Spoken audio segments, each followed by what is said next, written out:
آقا کریم علیہ السلام کی ولادت طیبہ، میلاد رحمت،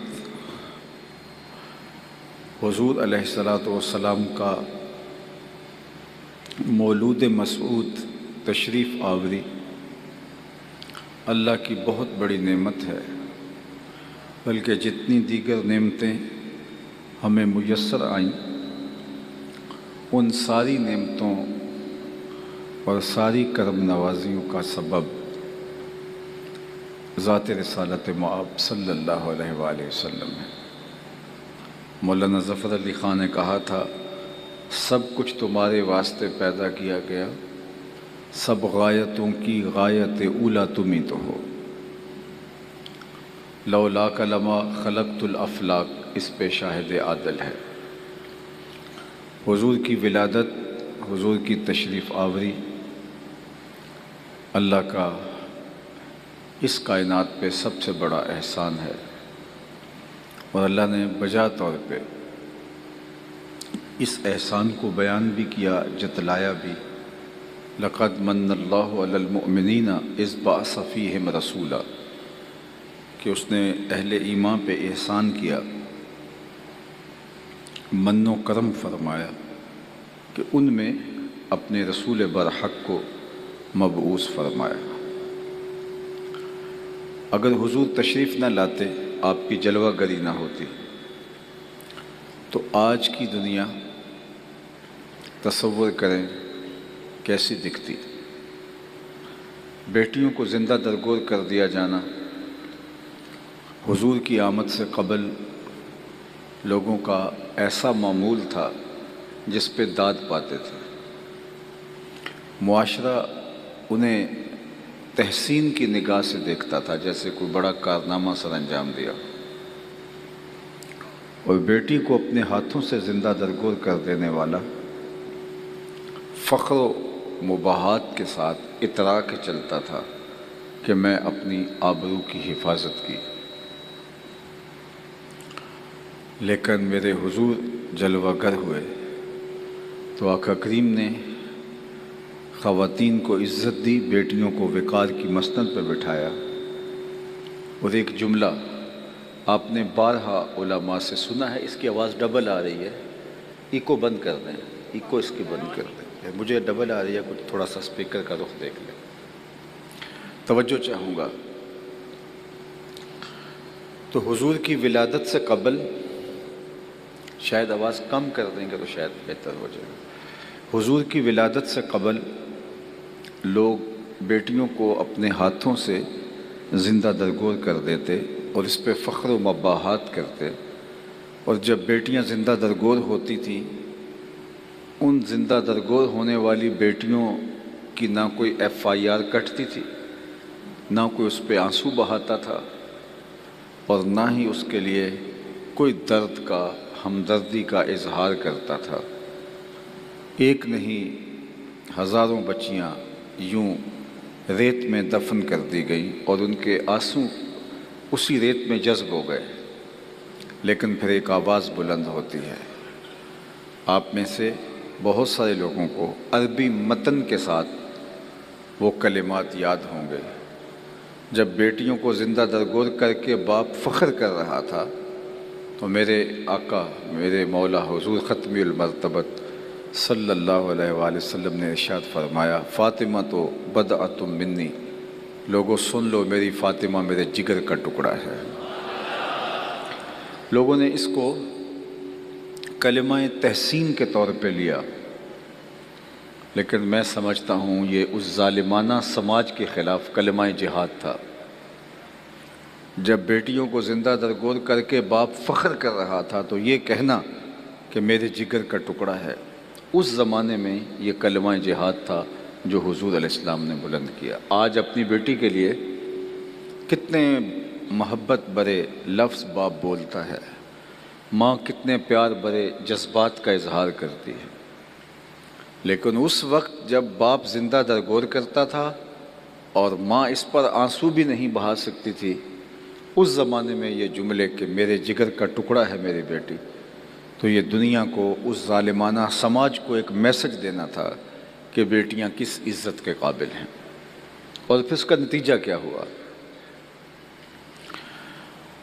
آقا کریم نے ارشاد فرمایا جو دو بیٹیاں یا دو بہنیں ان کو پروان چڑھائے اللہ کی رضا کے لیے، پھر ان کا نکاح کر دے، قیامت کے دن وہ شخص میرے یوں قریب ہوگا جس طرح دو انگلیاں قریب ہیں۔ تو مجلس میں موجود ایک شخص کھڑا ہوا اور عرض گزار ہوا، اگر کسی کے پاس دو بیٹیاں نہ ہوں، ایک بیٹی ہو، تو آقا کریم نے یہ اعزاز اس کے لیے بھی قائم کر دیا۔ اب اس کے پیچھے فلسفہ سمجھنے کی کوشش کیجئے۔ جس شخص نے سوال کیا اس کی دو بیٹیاں نہیں ہوں گی، اس کی ایک بیٹی ہوگی، لیکن وہ بھی آرزو کر رہا ہے کاش کہ میری بھی دو بیٹیاں ہوتیں اور میں یہ اعزاز پاتا۔ تو کہاں بیٹیاں زندہ درگور ہوتی تھیں اور کہاں بیٹیاں ماں باپ کی بخشش کی ضمانت بن گئیں، ماں باپ کی بخشش کا ذریعہ بن گئیں۔ اور آج کی تاریخ میں جو بیٹیوں کے لیے عزت ہے، جو وقار ہے، ماں باپ اپنی اولاد کو پالنے کے لیے، بالخصوص بیٹیوں کے لیے مشکل سے مشکل حالات سے گزرتے ہیں، پردیس کاٹتے ہیں ان کے ہاتھ پیلے کرنے کے لیے، بیٹیوں کی اچھی تعلیم کے لیے اپنے پلاٹ بیچ دیتے ہیں، جمع شدہ پونجی فروخت کر دیتے ہیں کہ ہم نے بیٹیوں کو اچھی تعلیم سے آراستہ کرنا ہے۔ یہ باپ تو زندہ درگور کرتے تھے اس لیے بھی کہ کل یہ وراثت میں حقدار نہ ہو جائیں، اس لیے بھی زندہ درگور کرتے تھے کہ یہ تلوار چلانے کے قابل نہیں ہیں، اس لیے بھی زندہ درگور کرتے تھے کل کوئی ہمارا بہنوئی یا ہمارا داماد نہ کہلائے۔ لیکن میرے حضور نے بیٹیوں کو وہ عزت عطا کی کہ بیٹیاں چار دیواری کی زینت قرار پائیں، آنگن کا نور بنی، اور باپ کو بیٹیاں بیٹوں سے زیادہ محبوب ہو گئیں۔ میں نے ایک بوڑھے شخص کو اپنی کمر پہ مزدوری کرتے ہوئے بورے لاد کے جاتے ہوئے دیکھا، تو میں نے اسے کہا، شناسائی تھی کہ آپ بوڑھے ہو گئے ہیں، اب کام چھوڑ دیں، تو مجھے اس کا لہجہ نہیں بھولتا۔ اس نے ایسے شہادت والی انگلی کھڑی کی اور کہا، حضرت ابھی ایک بیٹی رہتی ہے جس کی میں نے شادی کرنی ہے۔ تو میں نے کہا یہ باپ تو زندہ درگور کرتا تھا، اور آج یہ جھکی ہوئی کمر پہ بوریاں لاد کے اپنی بیٹی کے ہاتھ پیلے کرنا چاہتا ہے۔ اس کے دل میں بیٹی کا پیار کس نے ڈالا؟ تو آواز آئی میلاد والے رسول نے۔ تو یہ ایک دن کا میلاد نہیں، ساری زندگی بھی حضور کے نام لگا دیں، حق کے شکر ادا نہ ہو۔ لاہور مال روڈ پہ ایک زمانہ ہوا، خواتین نے جلوس نکالا تھا کہ ہمیں حقوق چاہیے۔ خیر اب تو روش نکل گئی اور ہر سال عورتیں ہاتھوں میں پلے کارڈ لیے حقوق کیا بےہودگی کا مظاہرہ کرتی ہیں۔ تو اس زمانے کے اندر ہمدرد حال لٹن روڈ پہ ہمارا ماہانہ درس قرآن کا ایک اجتماع ہوتا تھا، تو میں نے اس موقع پہ کہا تھا کہ تمہیں حقوق تو دیے ہی اسلام نے، بلکہ جینے کا حق ہی اسلام نے دیا ہے۔ یہ معاشرہ تو تمہارا وجود برداشت نہیں کر سکتا۔ عورت کو از قبیل جنس انسان ماننے سے دنیا کے دانشوروں نے انکار کیا۔ انہوں نے کہا کہ یہ ہم شکل ضرور ہے انسان کی، انسان نہیں ہے۔ انسان کے بچوں کو جنم دیتی ہے، انسان نہیں ہے۔ انسان کے بچوں کو دودھ پلاتی ہے، انسان نہیں۔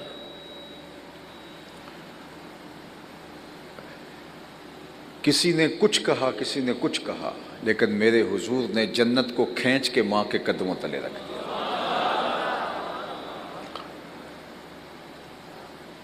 بدھ نے کہا تھا عورت بدی کا سرچشمہ ہے، اس کے ہوتے ہوئے خدا کا قرب نہیں مل سکتا۔ اگر تم قربت الہی چاہتے ہو، اللہ کا مقرب بننا چاہتے ہو، تو تمہیں عورت سے دوری اختیار کرنی ہوگی۔ کسی نے عورت کو سانپ کہا، کسی نے بدی کا سر چشمہ کہا، کسی نے خدا کے قرب کے راستے میں رکاوٹ کہا کہ عورت کے ہوتے ہوئے خدا کی قربت نہیں مل سکتی۔ جب دنیا یہ بول رہی تھی تو میرے حضور نے کہا، لوگوں سنو، مجھے عائشہ کے بستر میں وحی اترتی ہے۔ تو میں نے کہا تمہیں تو حق ہی آمنہ کے لال نے دیے ہیں، تمہیں تو جینے کا ڈھب ہی انہوں نے سکھایا ہے۔ حضرت سیدہ زہرا پاک سلام اللہ علیہا جب حضور سے ملنے آتی تو حضور اٹھ کے استقبال کرتے، فَأَجْلَسَهَا فِي مَجْلَسِهِ، اور حضور انہیں اپنی مسند کے اوپر بٹھاتے، دنیا کو بتایا کہ بیٹی کس لائق ہے اور اس کی عزت کیا ہے اور اس کی تکریم کیا ہے۔ تو کائنات کے اندر جو انسانی رویوں میں خوبصورتی آئی ہے، جو انسانی رویوں میں جمال پیدا ہوا ہے، تو اس کا سبب اللہ کے محبوب علیہ السلام کی تشریف آوری ہے۔ ورنہ مجھے بتائیے، جو بیٹی زندہ درگور کرتے تھے، بہن کاٹ دیتے تھے، ماں کو عکاس کے میلے میں فروخت کرتے تھے، سکی ماں کو عکاس کے میلے میں 900 دراہم کے اندر 3 بیٹوں نے بیچا ہے۔ یزدگر دوم نے اپنی بیٹی سے شادی رچا رکھی تھی، اپنی بہن سے نکاح ان لوگوں نے کر رکھے تھے، اور جو حال بیوی کا ہوتا تھا الیاذ باللہ، سوتیلی ماں کا جو حال ہوتا تھا الیاذ باللہ، سوتیلی ماں سے نکاح کرتے تھے، باپ کی منکوحہ سے نکاح کرتے تھے، اور ترکے میں بٹتی تھی وہ، جس طرح باقی اشیاء گھر کی بٹتی ہیں اور تقسیم ہوتی ہیں، وہ کنیز کی طرح اس کو ٹریٹ کیا جاتا تھا۔ اور اللہ کے محبوب صلی اللہ علیہ وآلہ وسلم نے ہر رشتے کو تقدس بخشا۔ آج کی تاریخ میں اگر آپ تک میری آواز درست پہنچ رہی ہے تو آج کی تاریخ میں بھی ایسے لوگ موجود ہیں جو بیوی کو پاؤں کا جوتا سمجھتے ہیں۔ بد نصیب لوگ آج کی تاریخ میں بھی ایسے ہیں، جبکہ آج کی تاریخ میں بیٹی کی عزت ہے، بہن کی تکریم ہے، ماں کی عزت ہے، لیکن بیوی جو چوتھا رشتہ ہے انسان کا، اس کو آج بھی تکریم وہ حاصل نہیں ہے، الا ماشاءاللہ جو دیندار ہیں، میں ان کی بات نہیں کرتا، جو تہذیب اور تمدن سے شناسہ ہیں میں ان کی بات نہیں کرتا، عمومی رویے آج بھی پائے جاتے ہیں، جبکہ باقی 3 رشتوں کا تقدس موجود ہے، لیکن بیوی کے لیے آج بھی ایسے مکروہ جذبات لوگوں کے رویوں میں موجود ہیں۔ میں آپ سے سوال کرتا ہوں، جب ان 3 رشتوں کا بھی تقدس نہیں تھا تو پھر بیوی کا کیا حال ہوتا ہوگا؟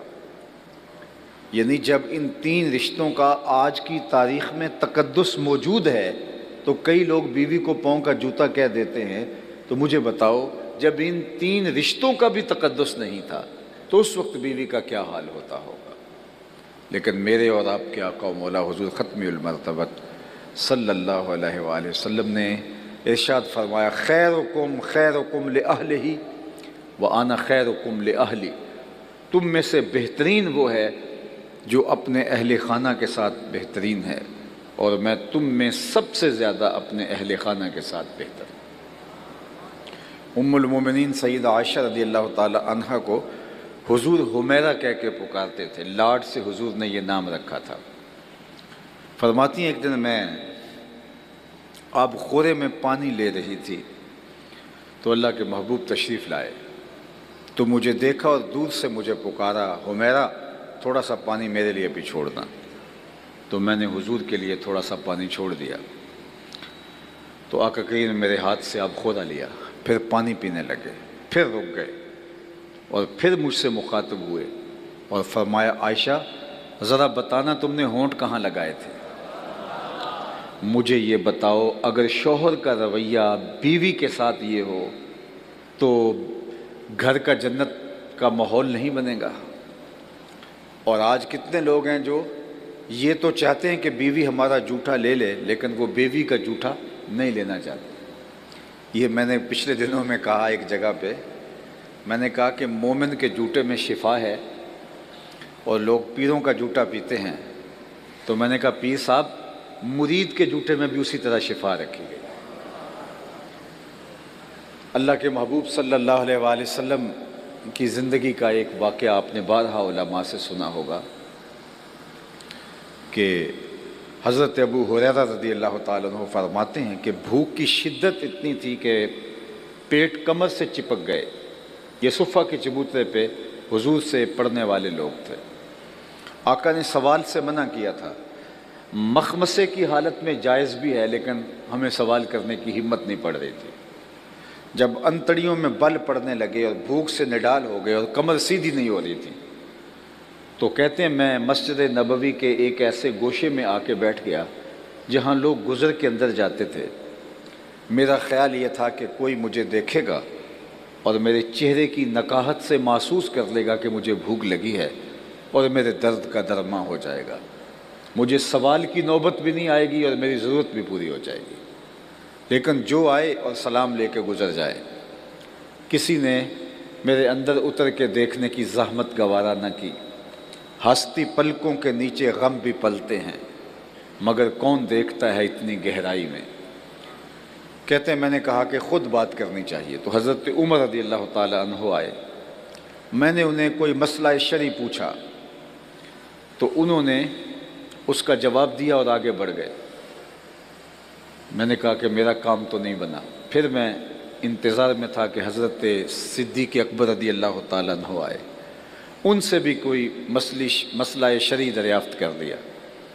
تو وہ بھی جلدی میں تھے، انہوں نے مسئلہ بتایا اور آگے بڑھ گئے۔ میں نے کہا میرا مسئلہ تو وہیں رہ گیا۔ پھر میں خاموش بیٹھا تھا کہ ایک جانب سے روشنی اور نور نکلا اور دل و قلب و نگاہ کے مرشد اولین تشریف لے آئے۔ یہ حضور تھے۔ تو کہتے ہیں کہ سوال کرنے کی پھر ہمت نہ پڑی، پھر میں نے حضور سے بھی کوئی مسئلہ ہی پوچھ لیا۔ تو جب میں نے حضور سے مسئلہ پوچھا تو حضور نے میری جانب غور سے دیکھا، پھر مسکرائے اور پھر کہا ابو ہریرہ بھوک لگی ہوئی ہے؟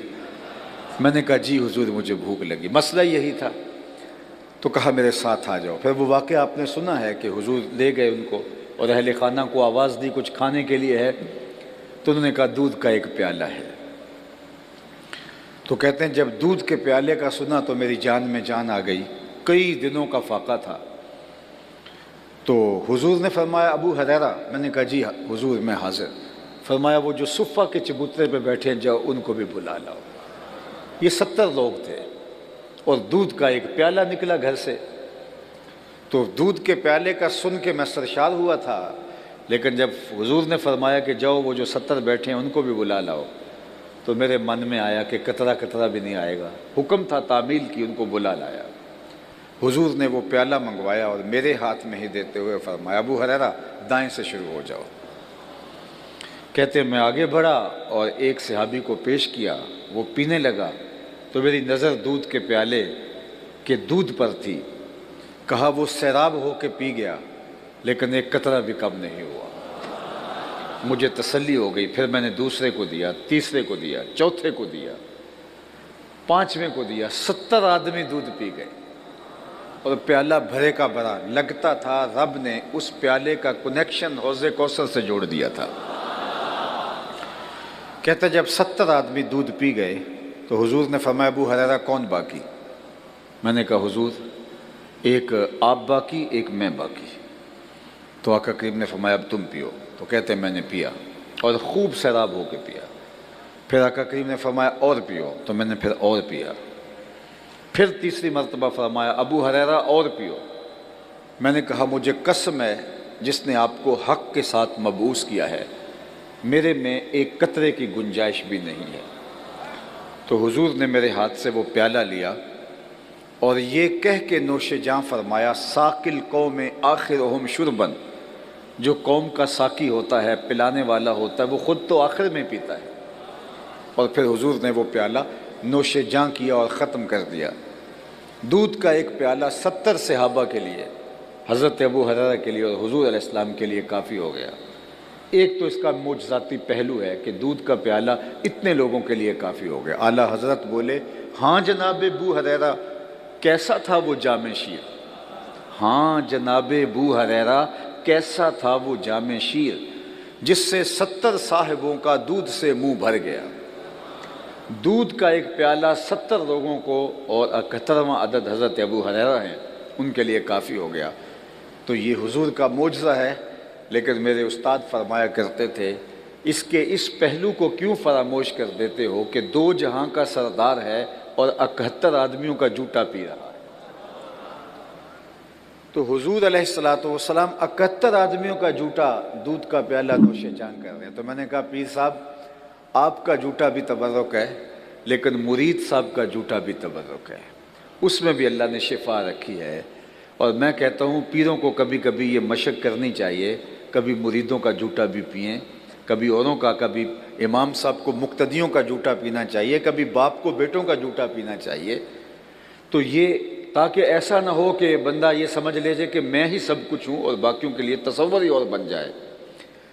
تو اللہ کے محبوب علیہ السلام نے اس کائنات کو جو خوبصورت معاشرت دی ہے، میں ابھی دوپہر کو کہیں بیان کر رہا تھا کہ غلام آقا کے جوتے دھوپ سے اٹھا کے چھاؤں میں رکھ دے تو آقا اس پہ بھی کوڑے مارتا تھا کہ تو نے میرے جوتے میرے اذن کے بغیر چھوئے ہی کیوں ہیں؟ تیری اوقات کب ہوئی کہ میرے جوتوں کو میرے اذن کے بغیر، اجازت کے بغیر ہاتھ لگا سکتا؟ لیکن سنو پھر جب تبدیلی آتی ہے، حقیقی انقلاب آتا ہے، دنیا کو نور و نکھت اور روشنی ملتی ہے، حضور معراج سے واپس پلٹتے ہیں اور بلال حبشی کو بلا کے ارشاد فرماتے ہیں تو کون سا نیک عمل کرتا ہے؟ میں نے جنت میں تیرے قدموں کی آہٹ سنی۔ جو غلام آقا کے جوتے دھوپ سے اٹھا کے چھاؤں میں رکھنے کا روادار نہیں ہے، اس کو کونین کا مالک کہہ رہا ہے میں تیرے قدموں کی آہٹ جنت میں سنتا رہا۔ کیا خیال ہے اس ایک جملے نے دور غلامی کی ساری تھکن اتار نہیں دی ہوگی، اور بلال فرش سے اٹھ کے فراز عرش پہ نہیں پہنچ گیا ہوگا، اور آقا کریم نے اتنے طریقے دیے غلام آزاد کرنے کے۔ قسم توڑ بیٹھو غلام آزاد کرو، کفارہ قتل میں غلام آزاد کرو، کفارہ زہاد میں غلام آزاد کرو، روزہ توڑ بیٹھو غلام آزاد کرو، تاکہ آہستہ آہستہ غلامی ختم ہو جائے۔ مسلمان غلام، کافر غلام، دونوں کو آزاد کرنے کی ترغیب دی۔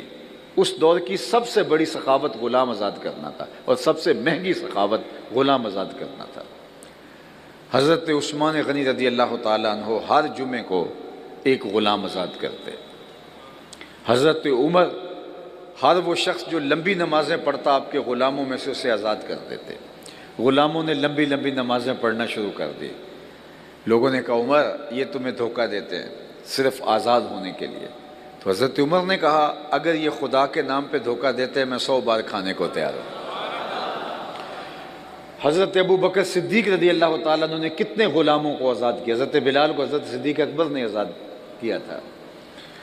حضرت عبد الرحمن بن عوف رضی اللہ تعالیٰ عنہ صحابہ میں سب سے امیر تھے، آپ نے اپنی زندگی میں 30,000 غلام آزاد کیے۔ 30,000۔ تو غلامی دنیا سے ختم ہو گئی۔ اسلام کی دی ہوئی ترغیب کے نتیجے میں ایک ایسا خوبصورت نظام متعارف کروایا جس سے غلاموں کو آزادی ملنا شروع ہو گئی، اور غلامی کی لعنت سے دنیا پاک ہو گئی۔ اللہ اکبر۔ ورنہ جو غلاموں کے ساتھ حال ہوتا تھا اور جس طرح غلام بکتے تھے دنیا کی منڈیوں میں، اللہ اکبر۔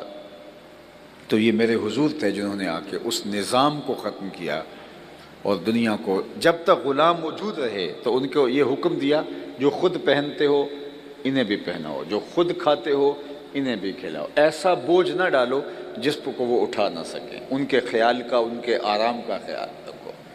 مکاتبت، غلاموں کو مکاتبت کا حکم دیا کہ غلاموں سے لکھ لکھا کر لو کہ وہ اتنے پیسے تمہیں کما کے دے دیں تو تم انہیں آزاد کر دیں گے۔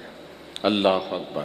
تو یہ اسلام کا دیا ہوا فیضان ہے، بلکہ معاشرے کے ان لوگوں کو حضور نے عزت عطا کی جنہیں معاشرے میں کبھی درخور اعتنا ہی نہیں سمجھا جاتا تھا۔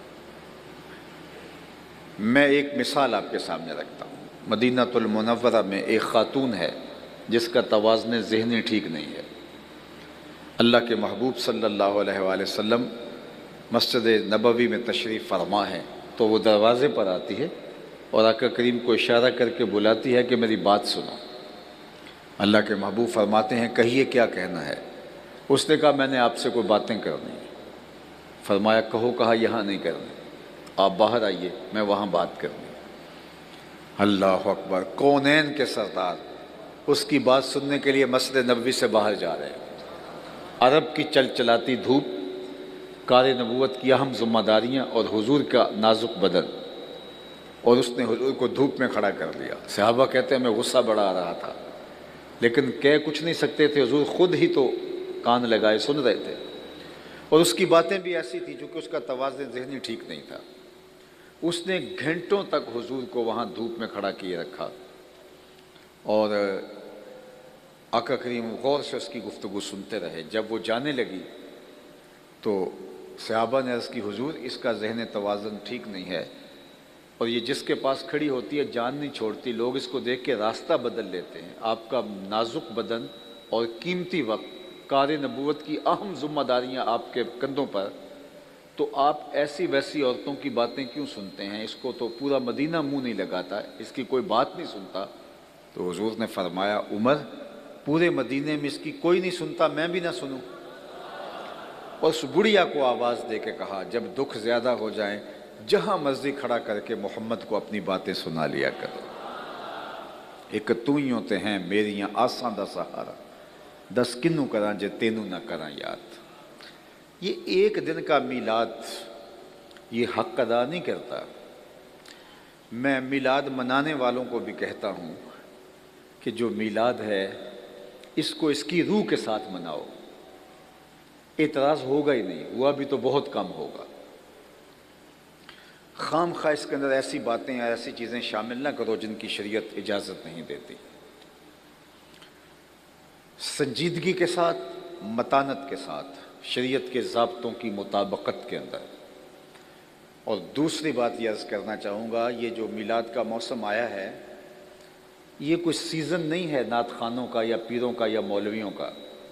یہ جو سیزن ہم نے بنا لیا ہوا ہے کہ اس میں بہت سارے پیسے کمائیں گے، یہ سیزن نہیں ہے، یہ تبلیغ کا سیزن ہے، یہ حضور کے پیغام کے ابلاغ کا سیزن ہے۔ یہ ایک موقع ہے کہ دلوں میں حضور علیہ السلام کی محبت پیدا ہوتی ہے تو اس محبت کو کام میں لایا جائے، اس محبت کو مہمیز لگے اور محبت کرنے والے عمل کے سانچے میں ڈھل جائیں۔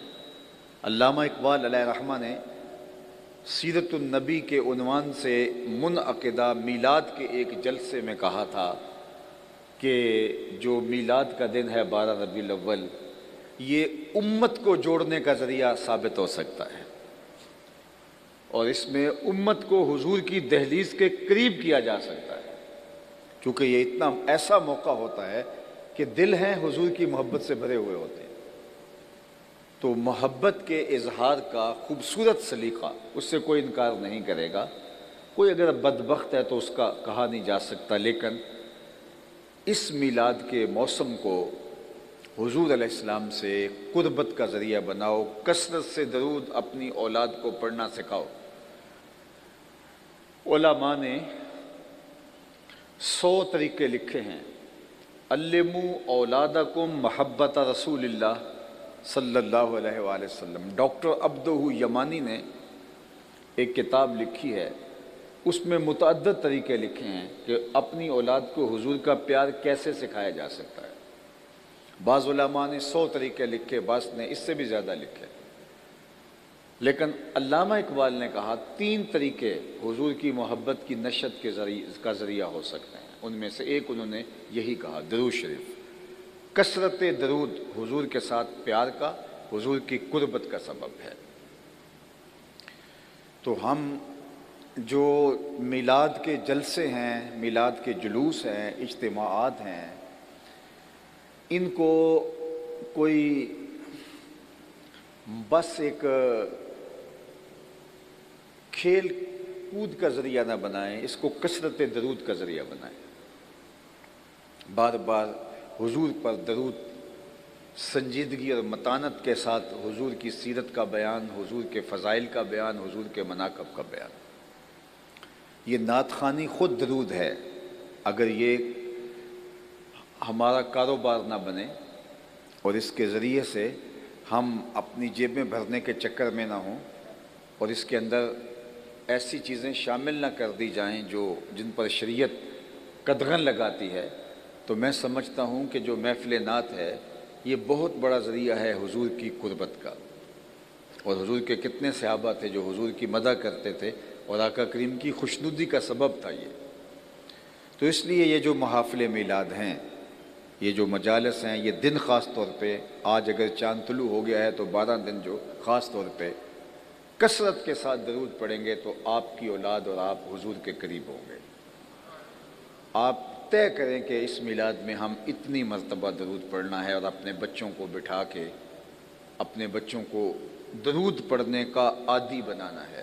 بچے اگر درود شریف پڑھنے کے عادی ہو گئے تو ان کی زندگیاں سنور جائیں گے اور آپ کو اتنی آسودگی ان کی طرف سے ملے گی کہ آپ جو ہیں وہ اش اش کر اٹھیں گے. درود طبیعتوں کو نفاست عطا کرتا ہے، طبیعتوں میں لطافت پیدا کرتا ہے. درود دلوں میں نرمی اور رقت پیدا کرتا ہے. درود آپ کی عادات کے اندر توازن پیدا کرتا ہے. درود آپ کے اندر ذہانت پیدا کرتا ہے. درود آپ کے اندر عفت اور پاک دامنی کے قائم رہنے کا سبب اور ذریعہ بنتا ہے. درود پڑھنے والا اور درود نہ پڑھنے والا دونوں کے رویوں میں فرق ہوتا ہے.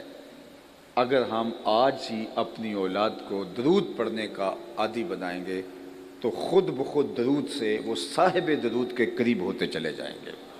ایک تو درود کے ذریعے سے اپنی اولاد کو حضور کے قریب کیا جا سکتا ہے. اور علامہ اقبال دوسری بات کہتے ہیں کہ حضور کی سیرت کا بیان، اپنی اولاد کو حضور کی سیرت پڑھائیں. میں اس جمعے کو کہا دوستوں سے، آپ سے بھی کہتا ہوں، کسی کی 60 سال عمر ہو گئی، کسی کی 70 ہو گئی، کسی کی 50، کسی کی 40.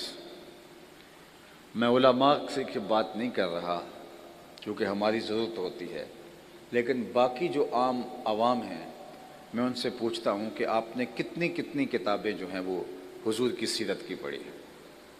شاید بہت کم لوگ ملے جنہوں نے کوئی ایک کتاب مکمل حضور کی سیرت کی پڑھی ہو. تو بطور مسلم کیا یہ ہمارے لیے لمحہ فکریہ نہیں ہے کہ ہم اپنے آقا و مولا کی پوری سیرت آج تک نہیں پڑھ سکے؟ یہ ڈراموں کی سیریلز آتی ہیں تو ہم ساری کی ساری دیکھ رہے ہوتے ہیں، آپس میں لوگ صبح بات کر رہے ہوتے ہیں، پوری قوم اس طرف لگی ہوتی ہے. لیکن میں آپ سے سوال کرتا ہوں، ہم لوگوں سے سوال کرتے رہے، ہم اپنے آپ سے سوال کرتے ہیں، کیا ہم میں سے کتنے لوگ ہیں جنہوں نے حضور علیہ الصلوۃ والسلام کی مکمل سیرت پڑھی ہوئی ہے؟ تو اگر نہیں پڑھی تو 60 سال گزر گئے، 70 سال بیت گئے، 50 سال بیت گئے، تو ہم کھڑے کہاں ہیں؟ ہمارے پاس اتنی فرصت بھی نہیں ہے. ہادی برحق، کائنات کے رہبر اور ہادی اور رہنما، جن کی زندگی اسوائے کاملہ ہے ہمارے لیے. ہمارے رب نے کہا کہ ان کی زندگی کے مطابق زندگی بسر کرو، اور ہم ان کی سیرت کو ابھی تک پڑھ نہیں سکے. عمل کرنا تو دور کی بات ہے. شستہ کہیں سے کوئی ٹکڑا پڑھ لیا یا کسی عالم دین سے سن لیا، کوئی واقعہ یاد ہوا، یا بچپن میں وہ بھی بوڑھے لوگوں نے دادی اماں کے بستر سے کچھ لے لیا، تو وہ چند چیزیں ہوں گی. لیکن باقاعدہ محنت کر کے ہم میں سے کتنے لوگ ہیں، دو باتیں کرتا ہوں، کتنے لوگ ہیں جنہوں نے ساری حضور کی سیرت پڑھی ہے، اور کتنے لوگ ہیں جنہوں نے قرآن مجید کو ترجمے کے ساتھ پڑھا ہے. یہ ہمارے رب کا ہمارے نام آخری پیغام ہے. تو اقبال کہتے ہیں کہ اگر تم چاہو کہ حضور کی محبت پیدا ہو جائے تو حضور کی سیرت تمہیں پڑھنی ہوگی. کائنات میں کوئی ایسی سیرت کسی کی موجود نہیں ہے، کسی کی سیرت محفوظ بھی نہیں ہے اور یوں موجود بھی نہیں ہے جیسے میرے حضور کی سیرت محفوظ بھی ہے اور موجود بھی ہے اور کامل اکمل نمونہ بھی ہے. اور تیسری بات اقبال نے جو کہی وہ یہ کہ انسان فطرتاً حسن پسند ہے. انسان کی طبع ہے کہ وہ حسن کے لیے میلان قلب رکھتا ہے. حسن پسند ہے تو یہ گلدستہ رکھا گیا ہے. انسان حسن پسند ہے تو یہ خوبصورت جو ہے وہ ماحول بنایا گیا ہے. انسان حسن پسند ہے تو یہ چھت کے اوپر کمکمے لگائے گئے ہیں، یہ دیواروں پہ کام اور مینہ کاری اسی لیے کروائی گئی ہے کہ انسان کی طبع اس کا تقاضا کرتی ہے، اور حسن جہاں بھی ہوگا انسان ادھر لڑک جائے گا، وہ لب لالی میں ہو یا مشک عنبری میں، وہ زلف عنبری میں ہو یا وہ قد و قامت میں ہو، وہ پھول کی لطافت میں ہو یا تتلی کے پروں میں قدرت کی صنائی اور کاریگری کے رنگ ہوں، وہ کوئل کی آواز میں ہو یا بلبل کے لہجے میں، حسن جہاں بھی ہوگا انسان ادھر لڑک جائے گا۔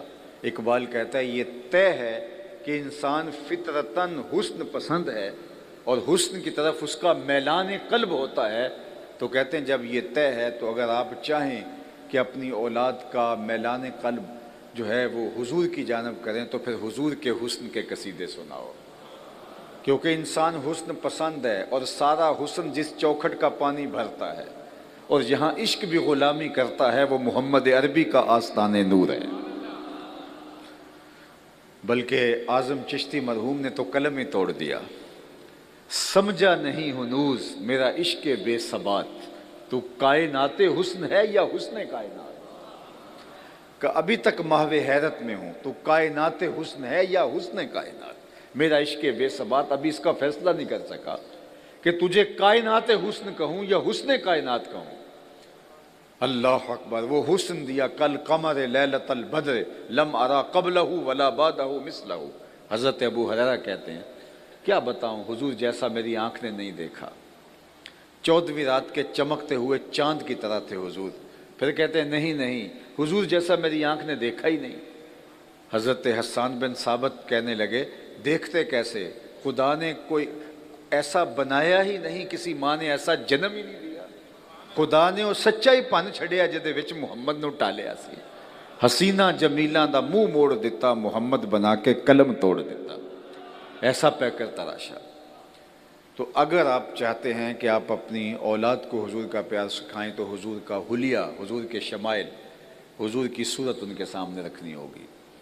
چوتھی چیز میں علماء کرام کی تحقیق کے نتیجے کے اندر اقبال کی ان 3 چیزوں میں چوتھی چیز شامل کرنا چاہوں گا، اور وہ یہ کہ اگر آپ چاہیں کہ ہماری اولادوں کے دلوں میں حضور کا پیار پیدا ہو تو حضور کے فضائل بیان کریں، مناقب بیان کریں، شانیں بیان کریں۔ چونکہ اگر حضور کے فضائل و مناقب بیان کرنے کی بجائے حضور کی ذات کو محل نزاع بنا کے، اپنے مناظروں کا موضوع بنا کے اپنی اولاد کے سامنے پیش کیا تو پھر نتیجہ کچھ اور نکلے گا۔ اختیار ہے یا نہیں ہے تم اس بات پہ الجھ رہے ہو، اور ادھر کیا ہے کہ وہ انگلی اٹھائیں چاند کے ٹکڑے کر دیں، سورج پلٹ کے اثر کے وقت پہ آ جائے، او سڑیاں کھجوراں اگا جان دائے، او پتھراں نو کلمے پڑھا جان دائے، قطرے کو سمندر ذرے کو ستارہ کرتے ہیں، کونین کو خم آ جاتا ہے جب زلف سوارا کرتے ہیں۔ کسی نے کہا نبی کے چاہنے سے کچھ نہیں ہوتا، میں نے کہا میاں تم نے کہاں سے دین پڑھا ہے، وہ چاہ لے تو خدا قبلے بدل دیتا ہے۔ می وریا کستوریاں دا جدوں یار نچوڑیاں زلفاں، می وریا کستوریاں دا جدوں یار نچوڑیاں زلفاں، قبلہ اودے بنیا سائم جدے یار نے موڑیاں زلفاں۔ ظہر کی نماز کا وقت ہے، قبیلہ بنو سلمہ کی مسجد ہے، 2 رکعتیں ادا ہو چکی ہیں، 2 ابھی باقی ہیں۔ خاطر آتر میں خیال آیا کہیں قبلہ بدل جائے تو کیا خوب ہے، دل میں خیال ہی آیا تھا، 2 حالت نماز میں 2 پڑھی جا چکی ہیں، 2 ابھی باقی ہیں۔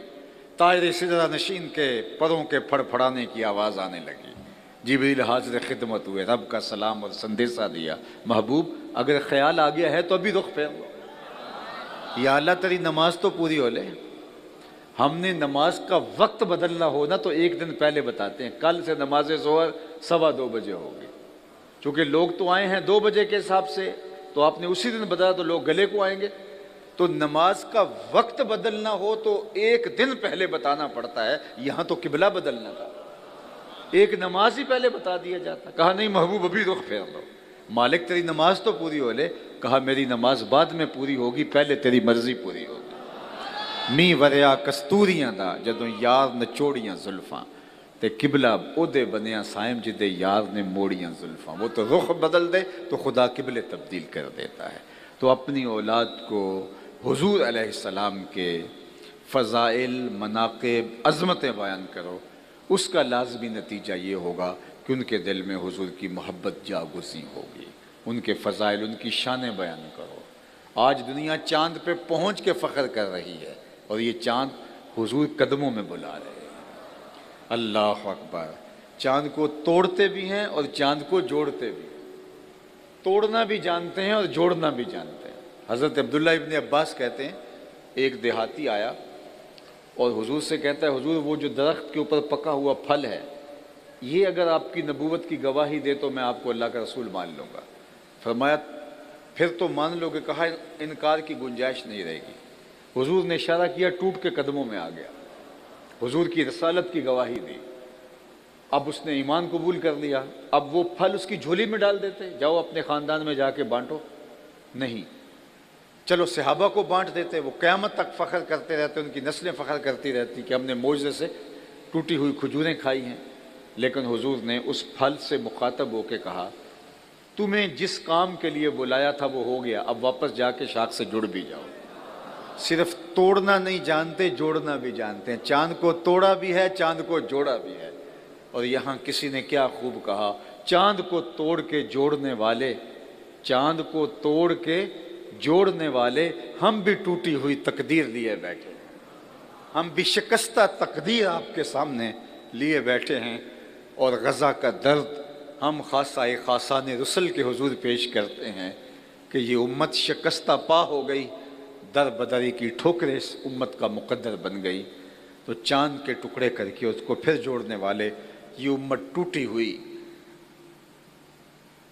تقدیر لیے آپ کی بارگاہ میں حاضر ہے کہ ان کی حالت پہ رحم فرمایا جائے، اور اللہ کرے یہ میلاد کا موسم امت کی وحدت کا ذریعہ بن جائے، امت کی نشت کا ضامن بن جائے۔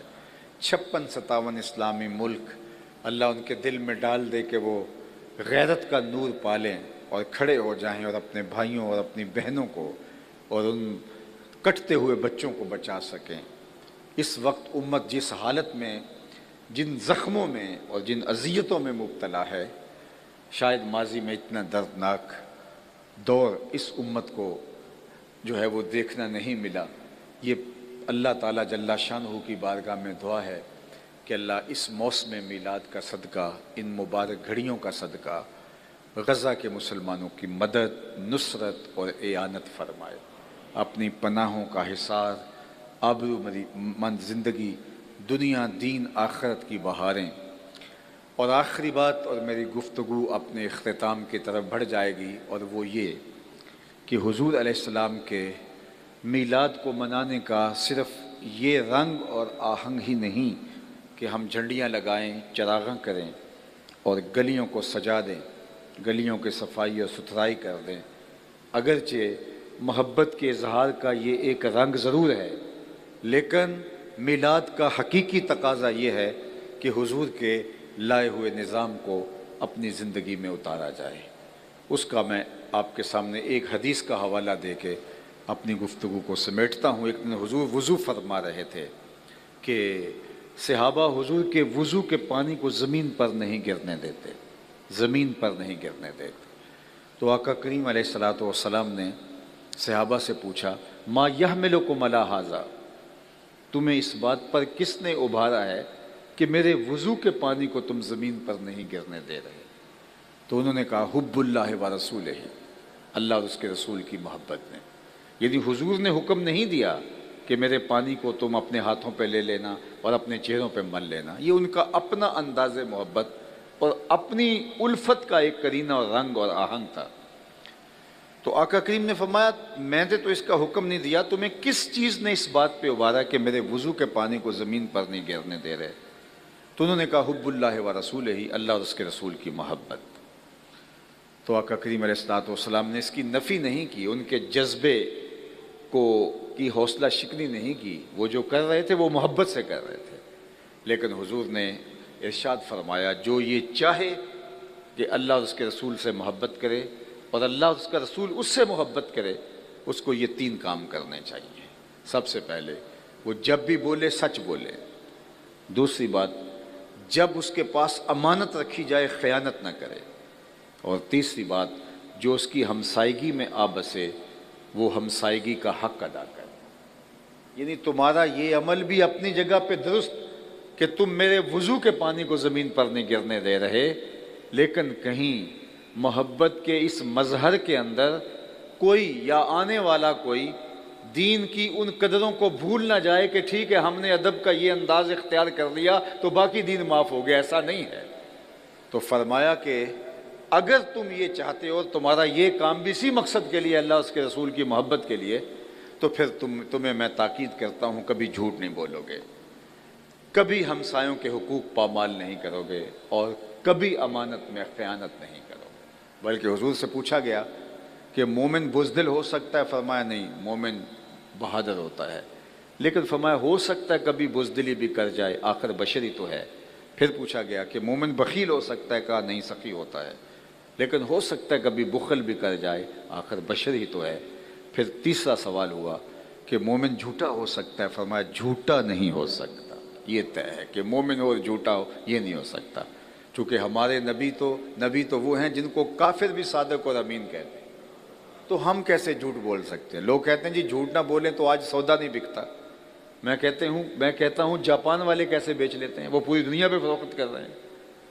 تو ہم نے خود اپنے آپ کو اس دلدل میں پھنسا دیا ہے۔ تو اگر ہم آقا کریم سے محبت کرتے ہیں تو محبت کا تقاضا یہ ہے صادق اور امین نبی کی امت سچ اور امانت کو اپنے ہاتھ سے نہ جانے دے۔ دوسرا فرمایا تمہارے ساتھ کوئی امانت رکھے تو اس میں خیانت نہ کرو۔ ہمارے دین نے تو ہمیں یہاں تک تعلیم دی، ذرا غور کیجئے، میرے لہجے میں تھکن ضرور ہے لیکن میرے لفظوں پر غور کیجئے۔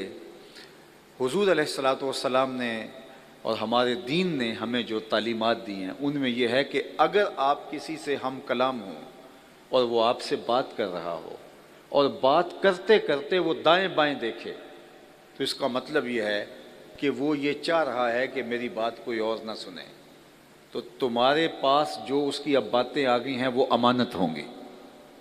یعنی اس نے تم کو کہا نہیں کہ یہ میری باتیں امانت ہے، آگے بیان نہیں کرنی۔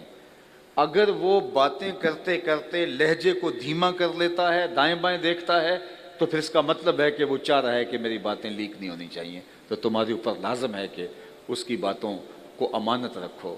تو جب باتوں کو امانت رکھنا ہے تو جو وہ امانت رکھوا کے گیا ہے تمہارے پاس، اس میں تم خیانت کیسے کرو گے؟ اگر تم لوگوں کی امانتیں ہڑپ کر جاؤ گے، لوگوں کا مال ہڑپ کر جاؤ گے، زمینیں چاٹ جاؤ گے، لوگوں کا قرض دبا جاؤ گے، پھر لاکھ عمرے حج کر لو کوئی فائدہ نہیں ہوگا۔ تمہاری عمرے سے، تمہارے حج سے وہ جو لوگوں پر ظلم کیا ہے، جبر کیا ہے، اس کی معافی تو نہیں ہوگی۔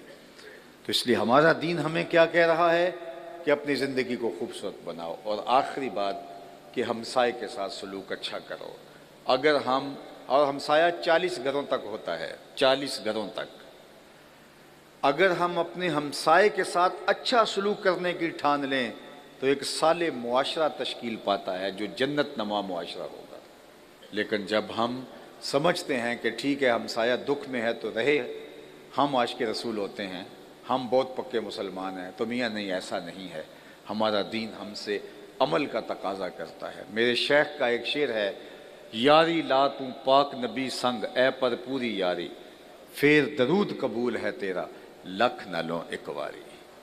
میں ادارۃ المصطفیٰ حلقہ فیصل آباد کے جملہ ذمہ داران، امیر ادارہ حلقہ فیصل آباد حضرت علامہ صاحب مولانا نعیم الرضا مصطفی زیدہ مجدہ اور ان کی پوری ٹیم کو مبارکباد دیتا ہوں کہ آپ نے اتنا عالی شان اجتماع منعقد کر کے حضور کے دین کے پیغام کے ابلاغ کا ذریعہ فراہم کیا۔ میری آپ سارے لوگوں کی آمین کے ساتھ دعا ہے کہ اللہ جو کہا اس کو روحوں میں اتار دے، اور اللہ ہمیں توفیق عمل عطا فرمائے، اور یہ ماہ ربیع الاول جس کا نزول ہو رہا ہے، اللہ اس ماہ انور کو حضور کے ادب، حضور کی اطاعت، حضور کی فرما برداری اور حضور کی شریعت کے نفاذ، اپنی ذات پر نفاذ کی عملی تحریک بنا دے۔ وآخر دعوانا ان الحمد للہ رب العالمین۔